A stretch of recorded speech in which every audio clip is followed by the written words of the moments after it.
रानीपुर जी फातिमा जो केस नए रुख में हलियो वियो आहे।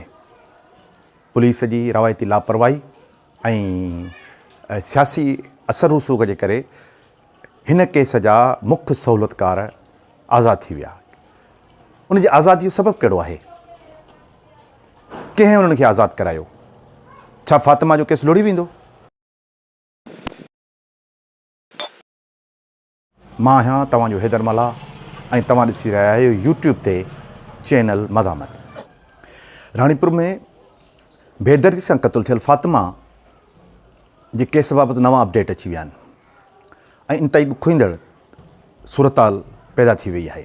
हीअ जेका पाण खे पुलिस ॾिसण में आई पए तमामु तेज़ तकड़ी ऐं राति विच में केस दाख़िल थियणु, डॉक्टर खे गिरफ़्तार करणु, SHO खे मुअतल करे उनखे गिरफ़्तार करणु ऐं डिस्पेंसर खे गिरफ़्तार करणु, पोइ हवेलियुनि ते वञी उन ते घेरो करे ऐं सैंपल वठणु, पोस्टमार्टम जी रिपोर्ट, पोस्टमार्टम जो सॼो अमल जेको 2-4 ॾींहंनि में थियो, ईअं महसूसु थी रहियो हो त सिंध जी पुलिस खे स्कॉटलैंड पुलिस जा के पर लॻी विया आहिनि। तव्हांखे यादि हूंदो त मूं गुज़िरियल वीडियो में इन ते इहो ज़िक्र कयो हो त माण्हुनि खे अनुमान थियण लॻा आहिनि त कहिड़ो सबबु आहे जो सिंध जी पुलिस जी कारकर्दगी एतिरी बहितर थी वई आहे।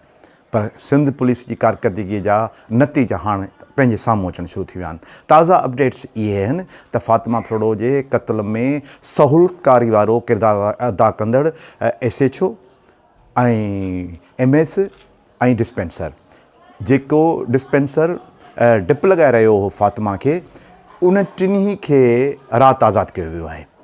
हीअ जेका सिंध में तव्हां पीरनि ऐं सैयदनि जी ख़ामोशी ॾिठी पे, कंहिं बि मज़मत कान पे कई। अंदरूनी तौर ते उन्हनि समूरनि माण्हुनि हिननि माण्हुनि जी आज़ादीअ लाइ कोशिशूं कयूं पे। जॾहिं ही 3 मुख्य सहूलियतकार उहे आज़ादु थी विया आहिनि त हाणे इहो पाण खे सम्झणु खपे त हीअ केस हाणे सियासी प्रेशर में अची वियो आहे ऐं सियासी धुरियूं जेके MPAs ऐं MNAs ऐं इक़्तिदार में वेठल माण्हू आहिनि उहे इन केस ते असरअंदाज़ थियणु शुरू थी विया आहिनि। फातिमा जो केस पाकिस्तान जे हाई प्रोफाइल केसनि मां हिकिड़ो केस आहे। जीअं कसूर वारो केस थियो हो, अहिड़े क़िस्म जो नम्रता जो केस थियो, नायला रिंद जो केस थियो, इन क़िस्म जो ही ॿिए केस आहे। पर लॻे ईअं थो त हिन केस में हाणे सियासी मुदाख़लत, हुकुमराननि जी मुदाख़लत ऐं पुलिस जी जेका रवायती सिंध जे अंदरि बेहसी आहे उहा शुरू थी वई आहे।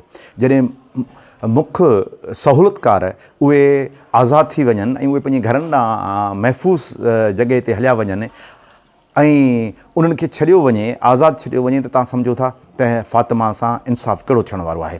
हाणे चयो थो वञे त जिसकानी साहब जंहिं प्रेस कॉन्फ्रेंस कई हुई, DIG सखर, उन पंहिंजी प्रेस कॉन्फ्रेंस में सिधी तरह ही चयो हो त हीअ सहूलियतकारनि। इहा ॻाल्हि ख़ैरपुर मीरस जे SP रोहल खोसे बि चयो त ही 3 माण्हू असां इन करे गिरफ़्तार कया आहिनि छाकाणि त ही फातिमा जे क़त्ल में सहूलियतकारनि ऐं सहूलियतकारनि जी क़ानूनी जेका पोज़ीशन पुलिस रखी उहा रखी त उन ते FIR दाख़िल न कई या FIR में उनजो ज़िक्र ई कोन कयो वियो।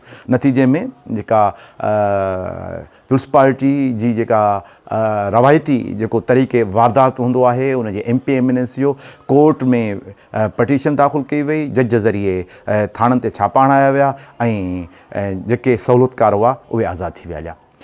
सिंध सॼी फातिमा जे मामले ते मुतहरिक ऐं सरगर्म आहे। सभिनी खे इन बाबति तमामु घणी परेशानी आहे या परेशानी लाइक़ु थी चुकी आहे त फातिमा सां इंसाफ़ु थींदो या न थींदो। लॻे ईअं थो त हाणे फातिमा जो केस लुड़ी वेंदो। इन करे केस लुड़ी वेंदो, पर हाणे इन्हनि वारदातुनि में कमी ज़रूरु ईंदी छाकाणि त हवेलियुनि जा राज़ ॿाहिरि अची विया आहिनि। सैयद पीर कीअं पंहिंजनि मुरीदनि खे, उनजे नियाणियुनि खे पंहिंजनि हवेलियुनि जे कोटनि में क़ैद कनि था ऐं उन्हनि सां कहिड़ियूं ज़्यादतियूं कनि था, कीअं उन्हनि खे रेप कया वञनि था, कीअं उन्हनि सां बदफ़ैलियूं कयूं वञनि थियूं, कीअं उन्हनि ते तशदुद कयो वञे थो, कीअं उन्हनि खे मारियो वञे थो। इहे सभु शयूं हाणे निर्वार थी साम्हूं अची वियूं आहिनि।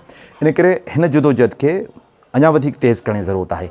ऐं हीअ जेके फेसबुकी जेके असांजा पुलिस ऑफिसर आहिनि उन्हनि पुलिस ऑफिसरनि जे असुलु चहिरनि तां बि पर्दा हटाइण जी ज़रूरत आहे। जेके टिकटॉकर SPs आहिनि ऐं DIGs आहिनि उन्हनि खे बि अपील कजे थी त छा तव्हां जे घर में का फातिमा जहिड़ी नियाणी न आहे? जेकॾहिं ईअं तव्हां सहूलियतकारनि खे छॾियो त सुभाणे तव्हां असुलु मुलज़िमनि खे बि छॾे ॾींदव। असीं घुर कयूं था त फ़ातिमा जे खून सां इंसाफ़ कयो, उन्हनि जे क़ातिलनि खे गिरफ़्तार कयो, समूरनि सहूलियतकारनि खे कैफ़रे किरदार ताईं पहुचायो, जीअं ही केस साफ़ ऐं शफ़ाफ़ नमूने सां अॻिते वधी सघे। असीं इहा बि घुर कयूं था त हाणे सिंध जे माण्हुनि खे हिन पुलिस ते को बि एतमाद न रहियो आहे, जेका पुलिस सहूलियतकारनि खे गिरफ़्तार त करे थी पर एफ़आईआर बि उन्हनि खे नामिनेट नथी करे ऐं पोइ जजनि ज़रिए उहे माण्हू आज़ादु थी वञनि था। असीं मुतालबो कयूं था त शीशन जज जे ज़रिए इन्हनि ते तहक़ीक़ात कई वञे ऐं हिकिड़ी GIT जोड़ी वञे जेका इन्हनि समूरनि मामलनि ते नए सिरे सां तहक़ीक़ात करे जीअं फ़ातिमा जा क़ातिल गिरफ़्तार थी सघनि।